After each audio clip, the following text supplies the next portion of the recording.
what do we do in a person, let's say they're reading the Bible and they don't understand something, and that's pretty common because the Bible is, in some cases complex, and you go into areas of taking things out of context, like we talked about, because you don't understand what's being said in the full chapter. And so, what do we tell a person who's learning to read the Bible? They're following, they're praying, they're writing things down, but they get to a point where they just don't understand. For example, Revelation, right? Revelation, for me, I have to read it like 10 times in some cases before I fully understand certain things. And really, so what do we do in those situations? What do we tell the readers, our audience that might come to a passage or a chapter that they're struggling with, and they just don't understand the meaning or the context behind it? Well, first off, you're in good company.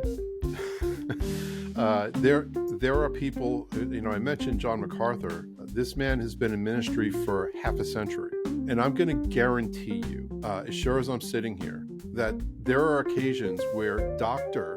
John MacArthur opens up the Bible and is like, huh?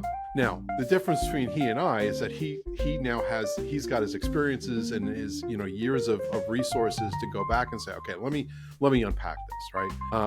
And so we have to kind of approach it the same way. So when there's something, sometimes the question comes because there's a language issue. Remember, the Bible was written not in English. It was written in Hebrew, Aramaic, and Greek. And some of the English words and phrases don't really make sense grammatically because they're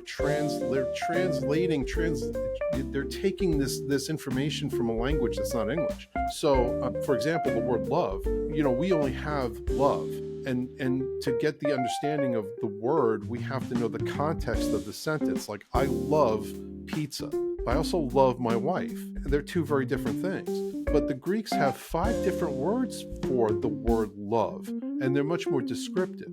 So we have to keep that in mind. We may need to, if you're having one of those I'm stuck moments, you may need to do a little bit of research on the language that's being employed. The New Testament writers were writing in the first century. And if you're a first century Jew, there were certain things that were true then that are not true today, right?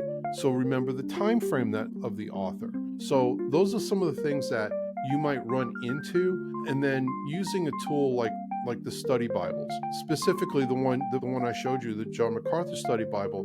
There are points along the way that there are references. So, for example, if there's a scripture that is, say, being quoted from the Old Testament, it's noted in the footnotes on the page.